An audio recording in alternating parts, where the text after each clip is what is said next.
السلام علیکم ورحمۃ اللہ تعالی وبرکاتہ نحمده ونصلی ونسلم علی رسولہ الکریم اما بعد فاعوذ باللہ من الشیطان الرجیم بسم اللہ الرحمن الرحیم ان اللہ وملائکتہ یصلون علی النبی یا ایہا الذین آمنوا صلوا علیہ وسلموا تسلیما اللہم صلی علی سیدنا و مولانا محمد معدن الجود والکرم وآلہ الکرام وابنہ الکریم وبارک وسلم صلاة و سلاما علیکہ یا رسول اللہ صلی اللہ تعالی علیہ وسلم۔ سورہ بقرہ کی آیت نمبر 7 کی تفسیر جاری ہے، جس میں یہ ارشاد فرمایا گیا کہ اللہ تبارک و تعالی نے ابو جہل، ابو لہب جیسے کافروں کے دلوں پر اور ان کے کانوں پر مہر لگا دی ہے، ان کی آنکھوں پر پردے پڑے ہوئے ہیں اور ان کے لیے بڑا عذاب ہے۔ جو اپنی ضد میں کافر ہو گئے، جنہوں نے ضد میں کفر اختیار کیا، ان کا یہ حال ہے۔ تو اس آیت کریمہ کی عالمانہ تفسیر تو آپ نے سماعت کی، اب یہاں سے صوفیانہ تفسیر بیان کرتے ہیں۔ صوفیہ کرام اس آیت کریمہ کے بارے میں فرماتے ہیں کہ اللہ تبارک و تعالی نے میثاق کے دن انسانوں کو ذروں کی شکل میں ظاہر فرما کر ان سے اپنی ربوبیت کا عہد لیا۔ میثاق کا دن میں نے بتایا تھا، عالم ارواح میں سارے انسانوں کی روحوں کو پیدا کرنے کے بعد اللہ تبارک و تعالی نے جمع فرمایا اور ان سے اپنے رب ہونے کا وعدہ لیا۔ اسی وعدے کو میثاق کہا جاتا ہے، اور وہ جو دن تھا وہ اب اللہ ہی بہتر جانے کہ کون سا دن تھا، اس کو یوم میثاق کہا جاتا ہے۔ تو اس دن اللہ تبارک و تعالیٰ نے انسانوں کو ذروں کی شکل میں، باریک باریک ذروں کی شکل میں پیدا فرمایا۔ وہ انسانوں کی روحیں تھیں۔ پھر کیا ہوا؟ پھر ان ذروں کو دلوں میں، دلوں کو جسموں میں، جسموں کو دنیا میں امانت کے طور پر رکھا۔ یعنی یہ مراحل تھے، یعنی وہ ذرے پہلے دل میں تبدیل ہوئے، پھر دل میں سے جسم بھی تیار کیا گیا، پھر وہ جسم دنیا میں بھیجا گیا۔ یہ سارے مراحل ہیں۔ روحیں گویا کہ ایک ذرے کی شکل میں تھی، بعد میں دل بنا ہے، پھر جسم تیار ہوا، پھر دنیا میں آئے ہیں۔ یہ ذرے تا وقت ولادت دلوں کے روزن ہیں، یعنی انسان جب تک پیدا نہیں ہو جاتا، جب تک دنیا میں نہیں آ جاتا ہے، جو ذرے کی شکل میں ہوتا ہے، وہ ذرے انسان کے دل کے لیے روزن کی حیثیت رکھتے ہیں۔ روزن میں نے بتایا تھا، روزن کا مطلب ہوتا ہے کھڑکی، دل کی کھڑکی۔ یہ ذرے دل کی کھڑکیاں ہیں۔ مطلب کیا ہے کہ انسان انہی کھڑکیوں کے ذریعے سے، دل کی کھڑکی کے ذریعے سے روحانیت کے عالم کو ملاحظہ کرتا ہے، عالم روحانی کو دیکھ لیتا ہے۔ اسی کو بیان کرتے ہیں، جن کے ذریعے سے دل کو عالم غیب نظر آتا رہا، چھپی ہوئی چیزیں نظر آتی رہی، جو میں نے اس سے پہلے والے درس میں اس کی وضاحت کی تھی، اور وہاں کی آوازیں بھی محسوس ہوتی رہی۔ اسی لیے روایت میں آتا ہے کہ ہر بچہ فطرت اسلام پر پیدا ہوتا ہے، اس کے ماں باپ اس کو یا تو یہودی بناتے ہیں، یا عیسائی بناتے ہیں، یا مجوسی بنا دیتے ہیں، یا جو بھی اس کے ماں باپ کا مذہب ہوتا ہے وہ اپنے بچے کے اندر ڈال دیتے ہیں۔ ورنہ جب بچہ پیدا ہوتا ہے تو وہ کافر نہیں ہوتا، وہ یہودی، نصرانی، عیسائی، ہندو یا مجوسی نہیں ہوتا ہے، وہ تو بعد میں اس کے ماں باپ بناتے ہیں۔ بچہ جب پیدا ہوتا ہے تو فطرت اسلامی پر پیدا ہوتا ہے۔ یعنی کیا مطلب ہوا کہ وہ جو ذرے، جو پہلے وہ ذرے کی شکل میں تھا اور اپنے دل کے انہی روزنوں اور کھڑکیوں کے ذریعے سے وہ عالم غیب کو ملاحظہ کرتا رہا، پھر دنیا میں آنے کے بعد اس کے ساتھ کیا کیفیت ہوتی ہے۔ انسان جب پیدا ہوتا ہے اس کے بعد اس کے ساتھ کیا معاملات ہوتے ہیں۔ پیدا ہوا تو ابھی تک کوئی سمجھ نہیں ہے، تو ابھی اس پر کفر کا حکم بھی نہیں لگایا جا سکتا۔ جب سمجھدار ہو جائے اور پھر اپنے ماں باپ کے مذہب کو اختیار کر لے، تو اگر ماں باپ کے مذہب کو اختیار کر کے یا تو یہودی ہو جائے، یا نصرانی ہو جائے، یا مجوسی ہو جائے، یا ہندو بن جائے، تب جا کر سمجھدار ہو جانے کے بعد اگر یہ کرتا ہے تب جا کر اس پر کفر کا حکم لگے گا۔ لیکن اس سے پہلے ہم اس کو کافر نہیں کہہ سکتے، کیونکہ ہر بچہ فطرت اسلامیہ پر پیدا ہوتا ہے۔ جب ہوش سنبھال کر انسان بری صحبتوں میں بیٹھا، یعنی جب سمجھدار ہوا پھر بری صحبتوں میں بیٹھنے لگ گیا، تو آہستہ آہستہ وہ دل کی کھڑکیاں بند ہونے لگ گئی۔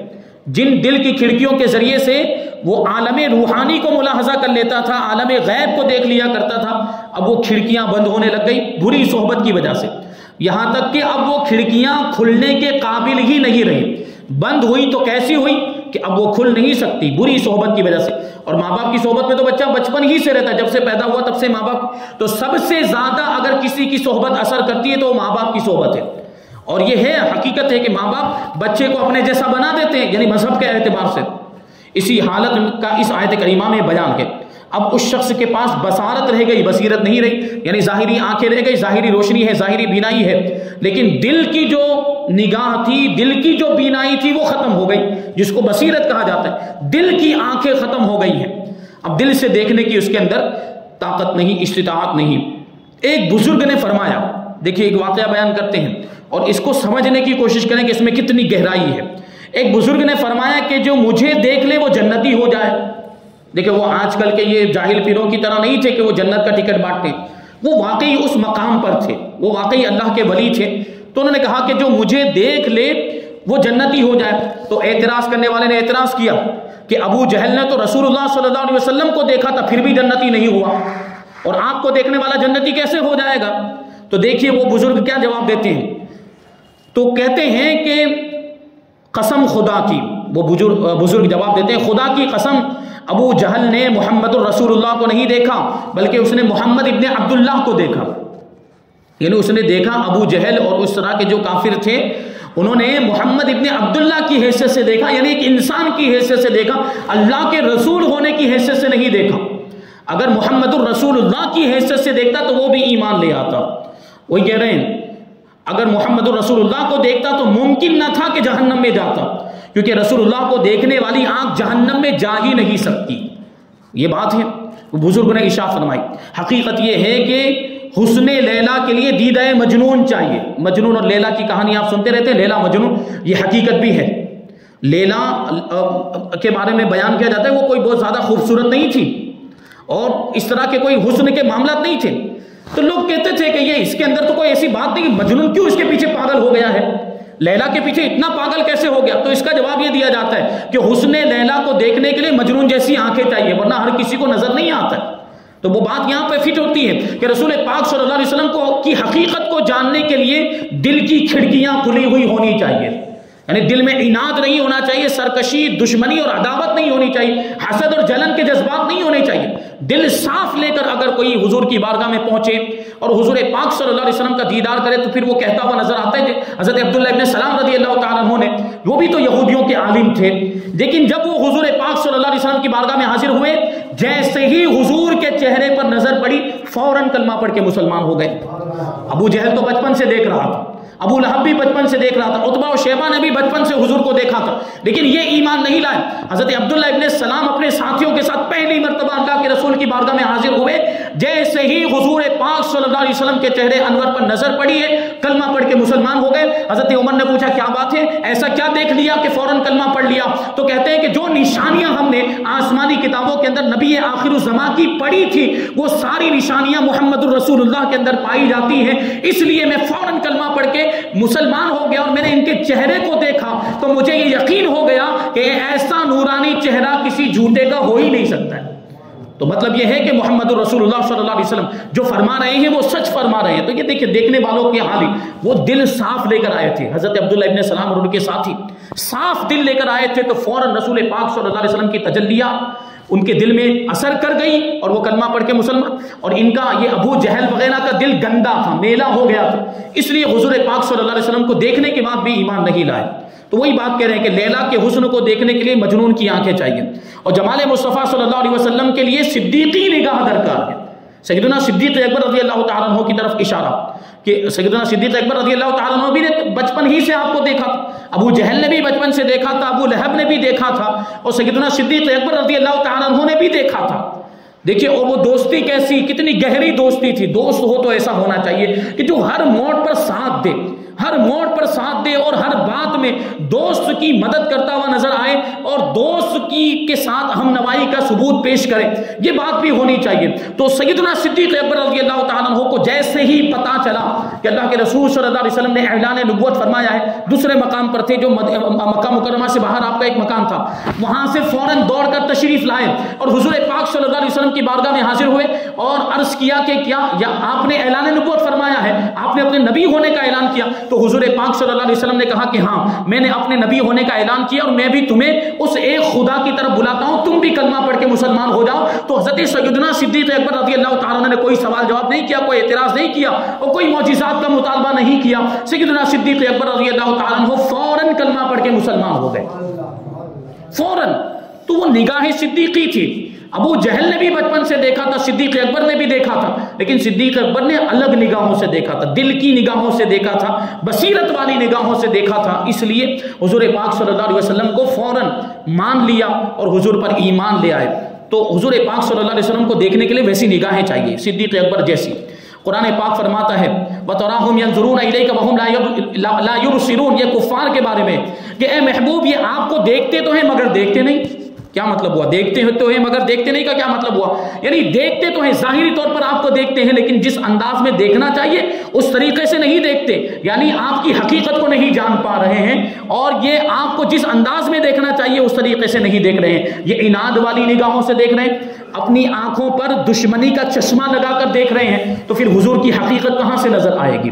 پھر دل میں ایمان کا چراغ کیسے روشن ہوگا جب دل میں حضور کی عداوت آ چکی ہے؟ جب دشمنی اور حسد و جلن کے جذبات ہو تو کہاں سے آدمی کے دل میں ہدایت کا چراغ روشن ہوگا؟ نیز فرماتے ہیں کہ بیج جو ہوتا ہے وہ زمین میں چھپا دیا جاتا ہے. آپ اگر تھوڑی بہت بھی کاشتکاری کی اور کھیتی باڑی کی جانکاری رکھتے ہیں تو اس میں کیا ہوتا ہے, پہلے زمین کو جوتا جاتا ہے, زمین کو اس انداز میں ہموار کیا جاتا ہے کہ بیج اس میں ڈالا جا سکے, پھر اس میں بیج ڈال کر بیج کو چھپا دیا جاتا ہے. اس انداز میں بیج کو چھپا دیا جاتا ہے کہ بیج نظر نہیں آتا. بیج پھر کیا ہوتا ہے, بیج تو چھپ گیا, اب بیج کا پتہ کیسے چلتا ہے؟ جب اس میں سے پودا نکلتا ہے, اس میں پتے نکلتے ہیں, اس میں وہ دانے آتے ہیں, تب پتہ چلتا ہے. وہ پودا نکلنے کے بعد یا وہ درخت نکلنے کے بعد اس بیج کے بارے میں بتاتا ہے, اس بیج کی پوری خبر دیتا ہے. اسی کو بیان کرتے ہیں کہ بیج کو زمین میں چھپا دیا جاتا ہے, پھر وہ درخت کی شکل میں ظاہر ہوتا ہے, نکلتا کہ نہیں پودا بنتا ہے, پھر بڑا درخت بن جاتا ہے, وہی بیج جو چھپ گیا تھا.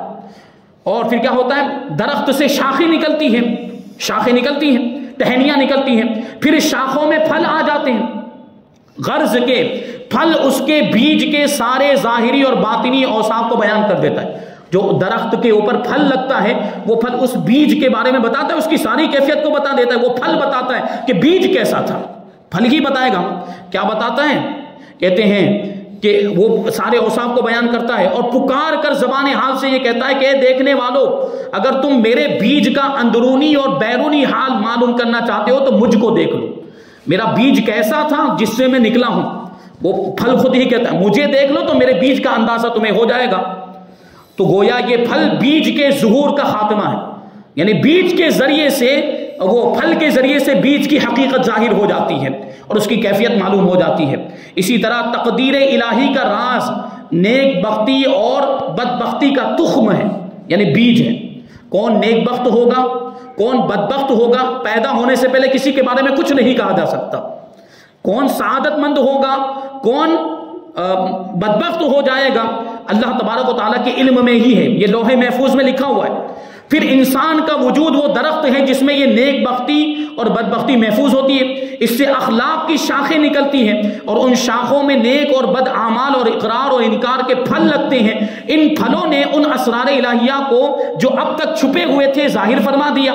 یہ دل اور کانوں کی مہر اور آنکھوں کے پردے ان بھیدوں کا مظہر ہے, ان بھیدوں کا مظہر. کیا مطلب ہوا کہ آدمی جب پیدا نہیں ہوا ہوتا ہے وہاں تک اس کے بارے میں کچھ بھی نہیں کہا جا سکتا ہے کہ یہ نیک بخت ہوگا, بدبخت ہوگا, گنہگار ہوگا یا نیکوکار ہوگا, متقی پرہیزگار ہوگا, مسلمان ہوگا, ایمان والا ہوگا یا کافر ہو جائے گا, نہیں پتا چلتا. جب وہ دنیا میں آتا ہے اور دنیا میں آنے کے بعد جب وہ ہوشیار ہوتا ہے, سمجھدار ہوتا ہے, بالغ ہوتا ہے, تو اخلاق و کردار کو دیکھ کر پتا چلتا ہے, اس کے اعمال کو دیکھ کر پتا چلتا ہے کہ یہ برا ہے یا اچھا ہے, گنہگار ہے یا نیکوکار ہے. اور اگر انکار کر دیتا ہے, کافر ہو جاتا ہے, تب اس کی بات ظاہر ہو جاتی کہ اس کا بیج کیسا تھا. یہ کب ظاہر, ہم کو پتا پہلے سے نہیں پتا, یہ بعد میں پتا چلتا ہے. جب وہ بڑا اور سمجھدار ہونے کے بعد معاذ اللہ اگر کافر ہو جاتا ہے تو پتا چلتا ہے کہ اس کا جو بیج تھا وہ بدبختی والا تھا. تو یہ ایسے ظاہر ہوتا ہے. تو یہ کیسے ہوا؟ تو اس سے پتا چلا کہ یہ جو کفار تھے ابو جہل اور ابو لہب جیسے, ان کا بیج ہی بدبختی والا تھا. ان کے بیج میں ہی کمی تھی اور خرابی تھی جو بعد میں ظاہر ہوئی اللہ کے رسول صلی اللہ علیہ وسلم کا انکار کرنے کی وجہ سے. تو ان کی آنکھوں پر مہر لگا دی گئی, ان کے کانوں پر, ان کے آنکھوں پر پردے پڑے ہوئے ہیں, کانوں پر مہر لگا دی گئی اور دل پر مہر لگا دی گئی ہے. بزرگان دین فرماتے ہیں کہ اللہ والوں کی عداوت سے دل میں سختی پیدا ہو جاتی ہے. دیکھیے یہاں پر ان کفار کا بھی یہی معاملہ تھا. پہلے ان کے اندر بھی حق کو قبول کرنے کی صلاحیت تھی, ابو جہل اور ابو لہب کے اندر بھی حق کو قبول کرنے کی صلاحیت تھی, لیکن جب یہ دشمنی میں اور آگے بڑھے, رسول پاک صلی اللہ علیہ وسلم کی عداوت میں جب اور زیادہ بڑھ گئے، سرکشی میں، تب جا کر مہر لگائی گئی، پہلے سے مہر لگائی نہیں گئی، ورنہ وہ اعتراض ہوگا نا کہ جب ان کے دل پر مہر لگا دی گئی تو پھر یہ ایمان کیسے لاتے، پھر تو یہ بے قصور ہے۔ جب اللہ نے مہر ہی لگا دی اور اس کی وجہ سے ایمان نہیں لائے تو پھر مجرم کہاں سے ہوئے؟ اللہ نے ہی تو مہر لگا دی، نہیں تو مہر پہلے سے نہیں لگائی گئی تھی، پہلے تو ان کے اندر حق کو قبول کرنے کی صلاحیت تھی، لیکن یہ حضور کی دشمنی میں آگے بڑھتے چلے گئے، تب جا کر مہر لگائی گئی، تب جا کر ان کی اس صلاحیت کو ختم کر دیا گیا۔ تو اللہ والوں کی دشمنی سے دل سخت ہو جاتا ہے، یہ بات ذہن میں رکھیں گے۔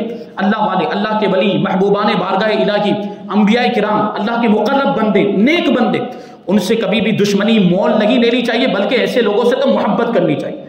ان کی محبت آخرت میں کام آئے گی، اللہ والوں کی محبت آخرت میں۔ یہ دوستی یاری جو ہم دنیا والوں سے دوستی، یہ دوست ہمیں کام نہیں آئیں گے۔ یہ اللہ تبارک و تعالیٰ قرآن مجید میں ارشاد فرماتا ہے، الاخلاء یومئذ بعضهم لبعض عدو الا المتقون، الا المتقین یا الا المتقون، او کما قال اللہ تبارک و تعالیٰ، کہ یہ جو دنیا میں جو گہرے دوست ہوتے ہیں نا ایک دوسرے کے، آج کل دوستی کے بڑے معاملات چلتے ہیں، دوست کے لیے کچھ بھی کرنے کے لیے تیار ہو جاتے ہیں۔ بہرحال تو یہ بھی ایک قیامت کی نشانی کہ آدمی دوست کی بات زیادہ مانے گا اور ماں باپ کی بات نہیں مانے گا، ماں باپ کی نافرمانی کرے گا، دوست کی بات مانے گا۔ تو دوستی کے اس طرح کے معاملات ہم دیکھ رہے ہیں، یہ قیامت کی نشانی اس طریقے سے ظاہر ہوئی۔ تو یہ جو گہرے دوست ہیں نا، یہ بھی قیامت کے دن دشمن ہو جائیں گے۔ یعنی مطلب کیا ہوا کہ جو دنیا میں ایک دوسرے پر جان فدا کرنے کی اور قربان کرنے کی باتیں کرتے تھے، وہ بھی اس دن کام نہیں آئیں گے۔ یہ گہرے دوست اس دن کون کام آئے گا؟ متقین کام آئیں گے، اللہ کے نیک بندے کام آئیں گے۔ تو اللہ کے نیک بندوں سے ہمیں جڑنا ہے، ان کے دامن سے وابستہ ہو جانا ہے اور ان کی محبت اپنے دل میں بسا لینا ہے۔ تو ان کی یہ محبت، اللہ والوں کی محبت، ہمیں آخرت میں کام آئے گی۔ تو فرماتے ہیں بزرگان دین، فرماتے ہیں کہ اللہ والوں کی عداوت سے دل میں سختی پیدا ہوتی ہے اور ان سے دشمنی رکھنے کا نتیجہ یہ ہوتا ہے کہ دل پر مہر لگا دی جاتی ہے، پھر اس کو ایمان میسر نہیں ہوتا۔ اسی لیے حدیث قدسی میں ارشاد ہوا کہ جو کوئی میرے ولی سے عداوت رکھے، میں اس کو اعلان جنگ دیتا ہوں، میں اس سے اعلان جنگ کرتا ہوں۔ تو اسی لیے کہا جاتا ہے کہ محبت کے کفر سے عداوت کا کفر زیادہ سخت ہے۔ کبھی آدمی محبت میں بھی کافر ہو جاتا ہے، کبھی دشمنی میں کافر ہوتا ہے۔ تو محبت میں جو کافر ہو جائے اس سے زیادہ سخت وہ ہوتا ہے جو دشمنی میں کافر ہو جائے۔ اس کی مثال سمجھاتے ہیں کہ محبت میں کون کافر ہوگا بھائی؟ محبت کرنے والا کافر کیسے ہو سکتا ہے؟ جیسے کہ عیسائی حضرت عیسیٰ علیہ السلام کی محبت میں کافر ہوئے کہ نہیں ہوئے؟ حضرت عیسیٰ علیہ السلام کی محبت میں اتنے آگے بڑھ گئے کہ ان کو خدا بنا دیا، ان کی عبادت کرنے لگ گئے، ان کو خدا ماننے لگ گئے، معبود ماننے لگ گئے۔ تو کافر ہو گئے کہ نہیں؟ لیکن یہ کس طرح کافر ہوئے؟ محبت میں کافر ہوئے۔ اور یہودیوں کا کیا معاملہ تھا؟ یہودی بھی کافر ہوئے لیکن حضرت موسیٰ علیہ السلام کا انکار کر کے اور دیگر انبیاء کرام کا انکار کرنے کی وجہ سے وہ دشمنی میں کافر ہوئے۔ تو اسی وجہ سے کہا جاتا ہے کہ یہودی کفر میں یہ عیسائیوں کے مقابلے میں زیادہ سخت ہے، کیونکہ عیسائی تو حضرت عیسیٰ کی محبت میں کافر ہوئے لیکن یہ حضرت موسیٰ کی دشمنی میں کافر ہوئے۔ تو جو دشمنی میں کافر ہوتا ہے وہ زیادہ سخت ہوا کرتا ہے۔ اسی وجہ سے آپ دیکھیں مولا کائنات حضرت شیر خدا علی مرتضیٰ کرم اللہ وجہہ الکریم کی شان کہ اللہ کے رسول صلی اللہ علیہ وسلم نے آپ کے بارے میں ارشاد فرمایا کہ علی، ایک گروہ ایسا ہوگا جو تمہاری محبت میں کافر ہو جائے گا اور ایک گروہ ایسا ہوگا جو تمہاری دشمنی میں کافر ہو جائے گا۔ تو یہ شیعہ لوگوں کے کیا معاملات؟ شیعہ لوگوں کے معاملات کیا ہے کہ محبت میں کافر ہو گئے، ایسے آگے بڑھے، اتنا غلو کیا کہ معاذ اللہ حضرت علی رضی اللہ تعالیٰ عنہ کی محبت میں اتنے آگے بڑھ گئے کہ کفری عقیدے انہوں نے گڑھ لیے اور کفری عقیدے کا التزام کر لیا، اس لیے وہ کافر ہو گئے، لیکن یہ محبت میں کافر ہوئے۔ لیکن جو آج کل کے وہابی دیوبندی ہیں اور جماعتی لوگ ہیں، ان کا معاملہ کیا ہے؟ یہ نبی پاک صلی اللہ علیہ وسلم کی دشمنی میں یہ خارج اسلام ہو گئے، اسلام سے باہر ہو گئے۔ تو شیعہ بھی کافر ہیں، وہ جو کفری عقیدہ رکھتے ہیں ان کی ہم بات کر رہے ہیں، شیعہ بھی کافر ہیں اور یہ وہابیہ دیابنا جو کفری عقیدہ رکھتے ہیں یہ بھی کافر ہیں، لیکن شیعہ کے مقابلے میں یہ جو وہابی دیوبندی یہ اور زیادہ سخت والے کافر ہیں، کیونکہ وہ تو محبت میں کافر ہوئے ہیں، یہ دشمنی میں کافر ہوئے ہیں۔ تو یہ بات ہے، اس کو سمجھنے کی ضرورت ہے۔ تو بہرحال یہاں پر کچھ باتیں بیان ہوئی ہیں اور آگے دیکھیے کہ اعتراض جو میں نے ابھی عرض کیا کہ کافروں کے لیے ایمان کے سارے راستے بند ہو چکے تھے، کیونکہ ان کے دلوں پر بھی مہر لگ چکی تھی، ان کے آنکھوں پر بھی مہر لگ چکی تھی، وہ کانوں پر بھی مہر لگ چکی تھی اور آنکھوں پر پردے پڑ چکے تھے، لہٰذا یہ لوگ کافر رہنے میں بے قصور ہوئے، اور بے قصور کو سزا کیسی؟ یعنی پھر ان کو جہنم میں کیوں ڈالا جائے گا اور ان کے لیے پھر یہ کیوں فرمایا گیا کہ ان کے لیے بڑا عذاب؟ جب مہر لگا دی گئی تو پھر عذاب کا کیا مطلب؟ یہ تو مجبور ہو گئے نا۔ تو اس کا جواب دیتے ہیں کہ یہ لوگ اس لیے مجرم ہیں کہ انہوں نے اپنے ایمان کے راستے خود ہی بند کیے، خود ایمان کے راستے بند کرنے میں خود ان کا دخل ہے. کیوں کیسے؟ کیونکہ اس کے اسباب انہوں نے جمع کیے اور حق تبارک و تعالیٰ نے راستے بند کر دیے. کفر کے اسباب انہوں نے ہی جمع کیے. کفر کے اسباب کیا تھے؟ نبی پاک صلی اللہ علیہ وسلم کی دشمنی، حضور کی عداوت، حضور کا بغض اپنے دل میں انہوں نے بٹھا کر رکھ لیا تھا. اس کی وجہ سے یہ کفر کے اسباب تھے اور اسی وجہ سے وہ کفر ان کے دل میں بیٹھ گیا، کفر نے جگہ کر لی اور وہ اب ایمان سے محروم ہو گئے، ایمان کا راستہ ہی بند ہو گیا. جیسے کہ کوئی شخص کسی کو ظلماً قتل کر دے، کسی کو ظلماً قتل کر دے تو اگرچہ مقتول کی جان اللہ تبارک و تعالیٰ نے ہی نکالی، لیکن جان نکالنے کے اسباب تو قاتل نے جمع کیے. یعنی ابھی آپ کوئی کہہ سکتا ہے نا کہ کسی کو کوئی قتل کر دے تو بھائی جان نکالنے والی ذات تو اللہ تبارک و تعالیٰ کی، روح کو قبض کرنے کا حکم فرشتے کو بھی اللہ تبارک و تعالیٰ ہی دیتا ہے، تو جان تو اللہ تبارک و تعالیٰ نے نکالی ہے. تو پھر یہ مجرم کیوں ہو گیا؟ قاتل قتل کرنے والا مجرم کیوں ہوا؟ تو کیوں؟ کیونکہ اس نے قتل کے سارے اسباب تو خود ہی جمع کیے، مہیا کیے. اسی نے وہ ہتھیار کا بھی انتظام کیا ہوگا، ہتھیار کو چلایا بھی اسی نے ہوگا، مارا بھی اسی نے ہوگا، قتل بھی اسی نے کیا ہوگا. تو اسی اسباب کے مہیا کرنے کی وجہ سے اس کو مجرم کہا جاتا ہے. اور یہ تو پوری دنیا مانتی ہے، پوری دنیا مانتی ہے کہ قاتل جو ظلماً قتل کرتا ہے وہ مجرم ہے. کیوں مجرم ہے؟ اگرچہ اس کی روح اللہ نے نکالی ہے لیکن اس کے اسباب، قتل کے جو اسباب تھے اس نے مہیا کیے، اسباب کو جمع اسی نے کیا ہے. اس وجہ سے وہ اسباب کو جمع کرنے کی وجہ سے مجرم ہوتا ہے. تو ان لوگوں نے بھی کفر کے اسباب خود ہی جمع کیے تھے، اس کفر کے اسباب خود ہی جمع کیے تھے اور انہیں اسباب کے جمع کرنے کی وجہ سے یہ لوگ کافر ہو گئے اور ایمان کا راستہ ان کے لیے بند ہو گیا. ان کے دلوں پر مہر لگا دی گئی اور ان کے کانوں پر مہر لگا دی گئی، آنکھوں پر پردے پڑ گئے. پھر ان کو حق نظر نہیں آتا تھا، حق کو قبول کرنے کی صلاحیت ختم ہو چکی تھی اور ایمان کے سارے راستے بند ہو چکے تھے. یہ باتیں اس کے اندر بیان کی گئی. اب جو آگے والی جو آیت کریمہ ہے وہ منافقین کے بارے میں آپ غور کریں گے کہ سورہ بقرہ کی شروعات میں ایمان والوں کی صفات بیان کی گئی، ایمان والوں کے اوصاف، ایمان والوں کی خوبیاں بیان کی گئی کہ ایمان والے ایسے ہیں جو بن دیکھے ایمان لاتے ہیں، متقین پرہیزگار، بن دیکھے ایمان لاتے ہیں، نماز قائم کرتے ہیں، اللہ کے دیے میں سے اللہ کی راہ میں خرچ کرتے ہیں اور اگلی کتابوں پر بھی ایمان لاتے ہیں اور رسول پاک صلی اللہ علیہ وسلم پر نازل ہونے والی کتاب پر بھی ایمان لاتے ہیں اور آخرت پہ بھی ایمان لاتے ہیں. یہ ایمان والوں کا تذکرہ ہوا. پھر کافروں کا ذکر ہوا، جو کھلے ہوئے کافر تھے ان کا ذکر ہوا. اب یہاں پر ان کفار کا ذکر ہو رہا ہے جو کھلے ہوئے کافر نہیں تھے، منافقین. اور منافقین کا مطلب یہ ہوتا ہے کہ وہ اندر سے کافر ہوتے ہیں لیکن اپنے آپ کو مومن ظاہر کرتے ہیں، دھوکہ دینے کے لیے اپنے آپ کو مسلمان بتاتے ہیں. تو یہ اور زیادہ سخت ہے ان کافروں کے مقابلے میں اور ان سے بچنے کی اور زیادہ ضرورت ہے. تو ان کا تذکرہ آنے والی آیت کریمہ میں آیت نمبر 8 میں انشاءاللہ تبارک و تعالیٰ اس کی تفسیر ہم آئندہ درس میں شامل کریں گے. اللہ تبارک و تعالیٰ کی بارگاہ میں دعا ہے کہ جو کچھ بھی بیان ہوا اس پر ہم سب کو عمل کرنے کی توفیق عطا فرمائے اور نور قرآن سے ہم سب کے دلوں کو روشن اور منور فرمائے. وما علینا الا البلاغ.